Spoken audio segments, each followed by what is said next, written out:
নমস্কার, আশা করি সকলে খুব ভালো আছেন। আজকে আমি পাঠ করে শোনাবো লেখক শিবরাম চক্রবর্তীর এক দুর্দান্ত হাসির গল্প হর্ষবর্ধনের অক্কালাপ। অবশেষে সেই দিনটি এলো।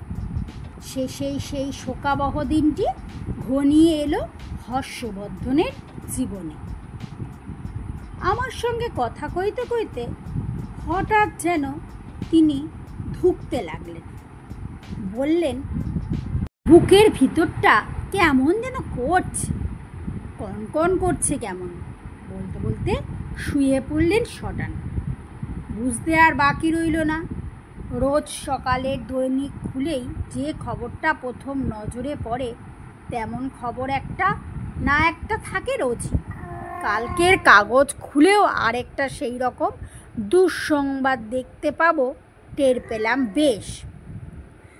যে খবরে আত্মীয় বিয়োগ নয়, আত্মীয় বিয়োগের ব্যথা অনুভব করে থাকি। আমারও তো উচ্চ রক্তচাপজনিত হার্টের দোষ। ওই রোজ যে খবর পড়ে আমার বুক ধড়পড় করে আর মনে হয় আমি যেন মারাই গেলাম আজ। আর আধ ঘন্টা ধরে প্রায় আধমরার মতন পড়ে থাকি বিছানায়। মনে হলো তেমন ধারার একটা খবর যেন আমার চোখের উপর ঘটতে চলেছে এখন। কদিন ধরেই ভদ্রলোক শরীরটা তেমন ভালো যাচ্ছিল না। বুকের বাঁ দিকটায় কেমন একটা ব্যথা অনুভব করছিলেন।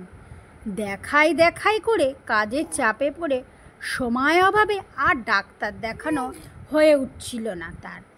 অবশেষে তিনি ডাক্তারের দেখাশোনার একেবারে বার হতে চলেছেন। মারাত্মক সেই করোনারি থ্রম্বোসিস এসে তার হৃদয়ের দ্বার দেশে দাঁড়িয়ে কড়া নেড়েছে এখন। তাহলেও ডাক্তার তো ডাকতেই হয়। ছুটলাম ট্যাক্সি নিয়ে রাম ডাক্তারের কাছে। এই এলাকায় নামকরা ডাক্তার বলতে একমাত্র তিনি। গিয়ে ব্যাপারটা বলতেই রাম ডাক্তার গুম হয়ে গেলেন। কিছু না বলে দুম করে তার বিখ্যাত ডাক্তারি ব্যাগের ভিতর থেকে একটা অ্যাম্পিউল বার করে নিজের ইঞ্জেকশনের সিরিজে ভরলেন। ভয় পেয়ে আমি বলি, আগে না, আমি নই, আমার কিছু হয়নি, কোনো অসুখ করেনি আমার, দোহাই আমাকে যেন ইঞ্জেকশন দেবেন না। হর্ষবর্ধন বাবুর বুকেই বলতে বলতে আমি 7 হাত পিছিয়ে গেলাম ভয়। রাম ডাক্তারের ওই এক ব্যায়াম, অসুখের নাম করে কেউ সামনে এলে কাছে পেলে ধরে তাকেই ইঞ্জেকশন ঠুকে দেয়। তিনি আমার কোনো কথার জবাব না দিয়ে সিরিঞ্জ হাতে নিয়ে বাক্য বয়ে সে ট্যাক্সিতে উঠে পড়লেন। সিরিঞ্জ হাতে নামলেন ট্যাক্সির থেকে আমার হাতে তার ডাক্তারি ব্যাগ গছিয়ে দিয়ে। গিয়ে দেখি হর্ষবর্ধন বিছানায় লম্বমান। দেখেই বুঝলাম হয়ে গেছে, দেহ রক্ষা করেছেন ভদ্রলোক। সিরিঞ্জটা আমার হাতে দিয়ে, ধরুন এইটা, ততক্ষণ বলে রাম ডাক্তার হর্ষবর্ধনের নাড়ি টিপে দেখলেন। তারপর টেথোস্কোপ বসালেন বুকে। অবশেষে গম্ভীর মুখে জানালেন, সব শেষ।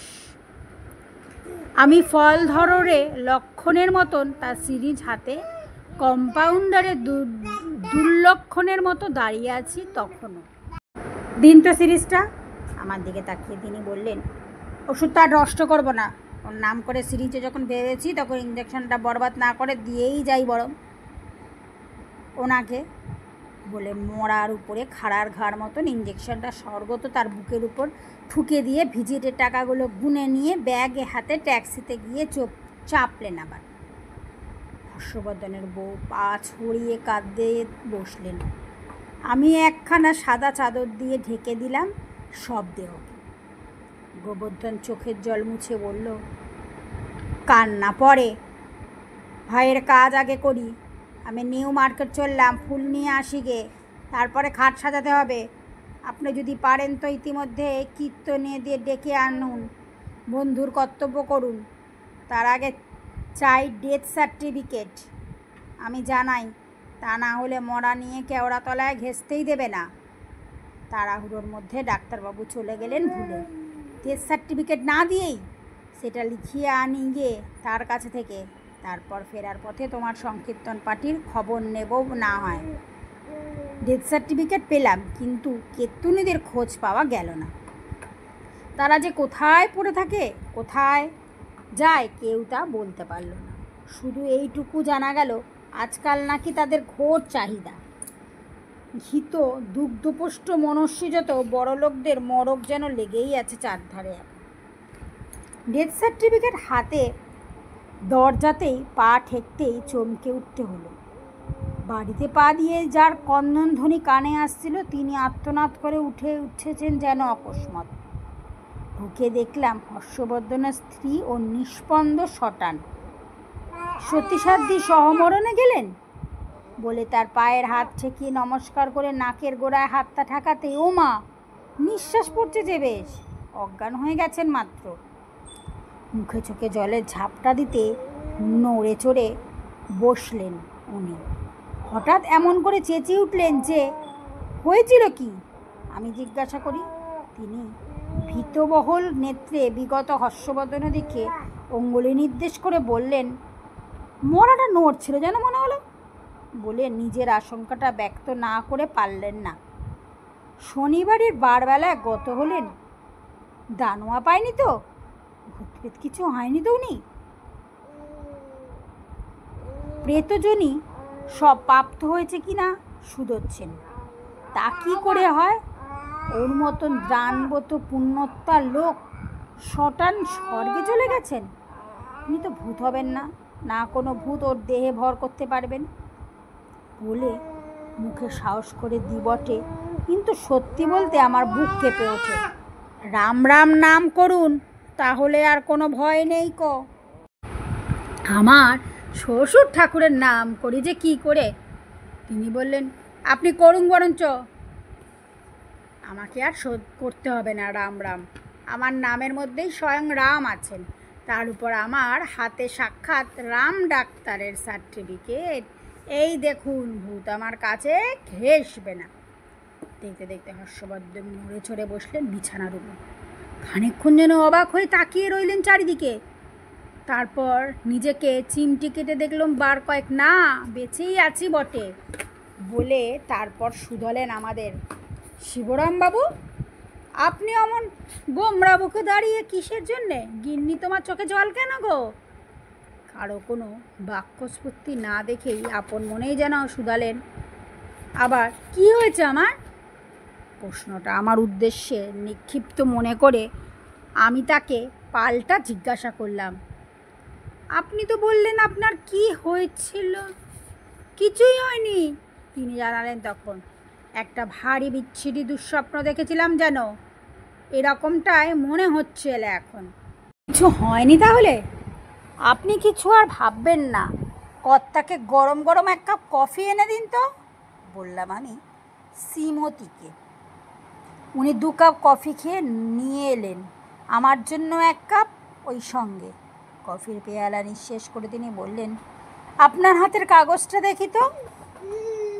কাগজখানা হস্তগস্ত নড়াচড়া করলেন খানিকক্ষণ, তারপর বললেন, ডাক্তারদের প্রেসক্রিপশনের মাথা মুন্ডু যদি বোঝা যায়, কম্পাউন্ডারগুলো বুঝতে পারে কেবল। ইতিমধ্যে গোবরা কয়েক তোড়া ফুল নিয়ে এসে হাজির হলো। এত ফুল কিসের জন্য রে? ব্যাপার কি আজ? অবাক হয়ে শুধিয়েছিলেন তিনি। আজ যে আমাদের বিয়ের তারিখ তা একদমই নেই মনে আপনার, সে কারণে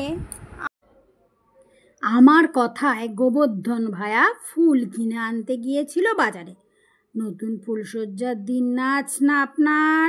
বিয়ের তারিখ বুঝি আজ? তাই নাকি? একেবারেই মনে ছিল না আমার, বলি আপন মনে যেন তিনি গজরান। মনেও থাকে না তারিখটা, রাখতেও চাইনি মনে করে। বিয়ের তারিখ তো নয়, আমার মৃত্যুর তারিখ, অপমৃত্যুর দিন আমার। আমি একবার বক্র কটাক্ষে শ্রীমতী হর্ষবর্ধনের দিকে তাকাই। তিনি কিছু বলেন না। তার ভারী কি মুখ দেখে যেন আরও ভারী হয়ে উঠেছে দেখা যায়। হর্ষবর্ধন রাম ডাক্তারের সার্টিফিকেটখানা গোবরার হাতে দিয়ে বললেন, যা তো গোবর, রাম ডাক্তারের এই প্রেসক্রিপশনটা নিয়ে সামনের ডিসপেন্সারির কম্পিউটার বাবুকে দেখিয়ে যেন এই ওষুধটা চটপট বানিয়ে দেন দয়া করে। গোবর্ধন বেরিয়ে গেলে আমার দিকে ফিরলেন তিনি। ঘুমিয়ে ঘুমিয়ে অদ্ভুত এক স্বপ্ন দেখলাম মশাই, বলবো স্বপ্নটা আপনাকে এক সময়। আপনি গল্প লিখতে পারবে না তার দেখে, কিন্তু স্বপ্ন দেখে আমি তেমন অবাক হইনি মশাই। স্বপ্ন আমি প্রায় দেখি, ঘুমোলেই স্বপ্ন দেখতে হয়, কিন্তু এই অবেলায় হঠাৎ এমন ঘুমিয়ে পড়লাম কেন? এমন তো ঘুমোই না, তাই ভেবেই আমি অবাক হয়ে যাচ্ছি আরও। ঘুমের আবার বেলা অবেলা আছে নাকি? ঘুমের তরফে সাফাই গাইতে হয় আমায়। সব সময় ইচ্ছে হয় ঘুমের সময়, সকাল সন্ধ্যা দুপুর বিকাল, তার উপর রাতের বেলা তো বটেই। যখন ইচ্ছা ঘুমন, আমি তো সময় পেলেই একটুখানি ঘুমিয়ে নিই মশাই। অসময় ঘুমোই আবার, ঘুমোতে তো আর ট্যাক্স লাগে না। বলতে বলতে গোবর্ধন একটা শিশি হাতে ফিরে এলো। এই মিক্সচারটা বানিয়ে দিল কম্পাউন্ডার। তিনি 3 ঘন্টা বাদ খাবে। এক দাগ খেয়ে ফেলো চট করে এক্ষুনি। হর্ষবর্ধন এক দাগ গিলে যেন একটু চাঙ্গা বোধ করলো। বাহ, বেড়ে ওষুধ দিয়েছে তো, খেতে না খেতেই বেশ সুন্দর বোধ অনুভব করছি। থাক, প্রেসক্রিপশনটা আমার কাছে, বলে গোবর্ধনের হাত থেকে সেই ডেথ সার্টিফিকেটখানা নিয়ে নিজের বালিশের তলায় গুজে রাখলেন তিনি। মনে হচ্ছে ওটা খেয়ে যেন নবজীবন লাভ করলাম। চালিয়ে যেতে হবে ওষুধটা। রাম ডাক্তারের দাবাই বাবা ডাকলে সাড়া দেয়। আপনার এখতিয়ার জোরে বেঁচে গেছেন উনি এ যাত্রা। কানে কানে ফিসফিস করে কথা বলে ওর বইয়ের হাসি মুখ দেখে আর ওকে বহাল তবিয়াতে রেখে ওদের বাড়ি থেকে বিদায় নিলাম সেদিন। দিন কয়েক বাদে হর্ষবর্ধন রাম ডাক্তারের বাড়ির পাশ দিয়ে যাচ্ছিলেন। এমন সময় এক পশলা বৃষ্টি আসতেই তিনি বাড়ির দোরগোড়ায় গিয়ে দাঁড়ালেন।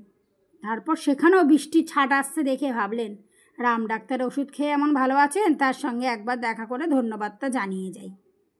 ভেবে যেই না তার চেম্বারে ঢোকা অমনি রাম ডাক্তার তো করে আতকে উঠেছেন তাকে দেখেই। ডাক্তারবাবু, ডাক্তারবাবু চিনতে পারছেন না আমায়? আমি সে হর্ষবর্ধন। তাড়াতাড়ি তিনি বললেন, আপনার ওষুধ খেয়ে আমি ঢের ভালো আছি এখন, বুকের এই ব্যথাটাও নেই আর।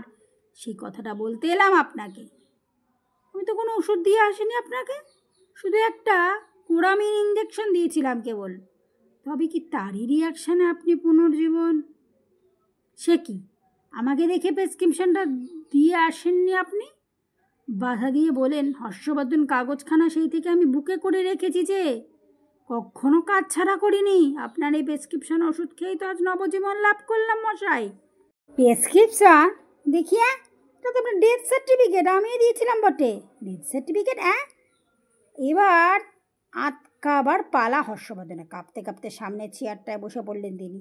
আমার ডেথ সার্টিফিকেট? তাই তো বটে। খানিকটা সামলে নিয়ে তিনি বললেন, তারপর?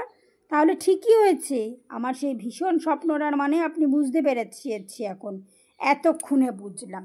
আপনি কি তাহলে মারা যাননি?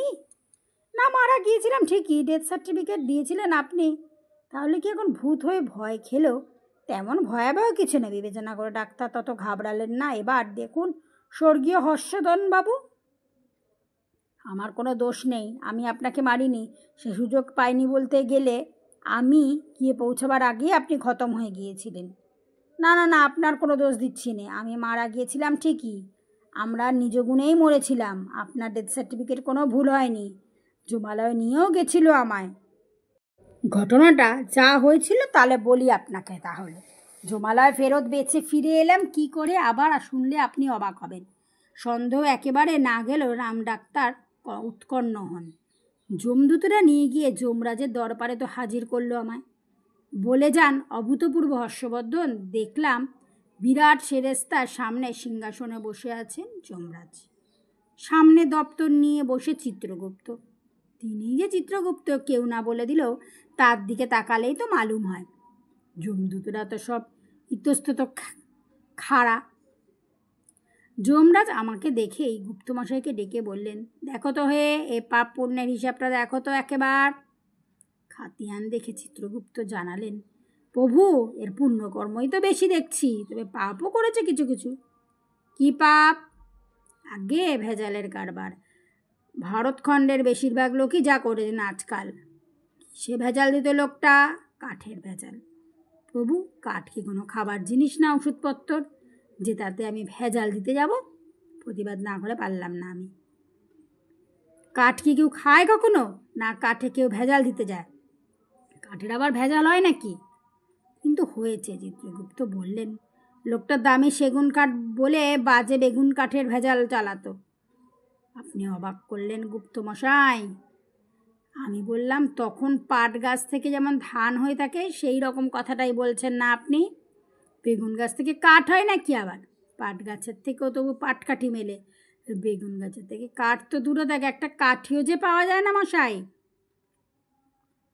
বেগুন মানে গুণহীন, নিগুণ, বাজে, ব্যাখ্যা করে দিলেন চিত্রগুপ্ত। দামি বলে বিলকুল বাজে কাঠ ছেড়েছে তুমি বাজারে, কথাটা যেন মেনে নিতে হয় আমায়। তা ছেড়েছি বটে বাবু, কিন্তু দেখুন শাস্ত্র বলে দিয়েছে আমাদের, মহাজন যেন গত পন্থা সদা মহাজনের পথে চলবে। আমিও সদাশিদে তাই চলেছি। মহা ব্যক্তিরা কে নয় নানাভাবে ভেজাল চালাচ্ছে, এখন বেপরোয়া চালিয়ে যাচ্ছে। তাই দেখি আমিও। যমরাজ বাধা দিলেন আমার কথায়। চিত্রগুপ্ত, এর জন্য কতদিন নরকবাসের দণ্ড দেওয়া যায় লোকটাকে? ধর্মরাজ, 20 বছর তো বটেই। পাপের বিষ ক্ষয় হয় ওতে, ওই 20 বছর যথেষ্ট। বিষে ক্ষয় হয়ে যাক, তবে এর স্বর্গবাসের সময়টাও ঢের বেশি আছে আরও। ধর্মরাজ তখন আমার দিকে তাকালেন। তুমি আগে স্বর্গভোগ করতে চাও না নরক ভোগ, কোনটা আগে? যা আপনি মঞ্জুর করবেন। কৃতাঞ্জলি প্রুটে আমি বললাম। আমার কথার কোনো জবাব না দিয়ে যমরাজ নিজের হাতের নখগুলো খুঁটিয়ে খুঁটিয়ে দেখতে লাগলেন। দেখলাম তার হাতের নখগুলো বেড়েছে বেজায়, দেখবার মতো হয়েছে সত্যি। বললাম, অবিলম্বে আপনার নখ কাটার দরকার কর্তা, বড্ড বড় হয়েছে যথার্থই। যদিও নবতে করেন আর একটা নুরুল পাই অভাবে ব্লেড, তাহলে আমি কেটে দিতে পারি। নখ না, আমি নক্ষদর্পণে তোমার কলকাতার পরিস্থিতিটা দেখছিলাম। আগে কলকাতায় আমার কোনো পরিস্থিতি নেই, আমার পেতনি পরিস্থিতি। আমার বাড়িতে যিনি আছেন কোনো ক্রমে তাকে পরি বলা যায় না, পেতনি বললে ঠিক হয়। এমন দজ্জাল, ঘ্যানঘ্যানে আর খ্যানখ্যানে কুদুলে বউ আমি দুটি দেখিনি। পেতনি নিয়ে এসেছি আমার ঘর করা। যদি তোমাকে বাঁচিয়ে তোমার বাড়িতে ফিরিয়ে দেওয়া হয়, দোহাই হুজুর, তাহলে আমি মারা পড়ব, মারা যাবো আবার আমি। অমন বউয়ের কাছে আমি ফিরে যেতে চাইনি, তার চেয়ে নরকে যাবো আমি বরং। দেখছিলাম তাই, তোমার ঘরের পরিস্থিতি এই, বাইরের পরিস্থিতি যা দেখছি কলকাতা তা আরও ভয়াবহ। রাস্তায় খানাখন্দ আর আস্তাকুড়ের গন্ধ, যত রাজ্যের জঞ্জাল। ট্রামে বাসে বাদুর ঝোলা হয়ে মানুষ যাচ্ছে, রাস্তায় রাস্তায় শোভাযাত্রায় আপিসে আপিসে ঘেরাও, চালে কাকড়, তেলে ঘিয়ে ভেজাল, চিনিতে বালি, বালিতে গঙ্গামাটি, দুধে জল। যে রকমটা দেখলাম আমার এই নক্ষদর্পণে, তাতে মনে হয় কলকাতায় এখন নরক হয়ে দাঁড়িয়েছে। কত বললে চিত্রগুপ্ত, 20 বছরের নরকবাস না? তোমার আয়ু 20 বছর বাড়িয়ে দেওয়া হলো আরও। যাও গিয়ে তোমার কলকাতা গুলজারে করোগে। আর তারপরে আমি বেঁচে উঠলাম তৎক্ষণাৎ, বলে হর্ষবর্ধন একটা সুদীর্ঘ নিঃশ্বাস ত্যাগ করলেন। নমস্কার, গল্প পাঠ এখানেই শেষ হলো।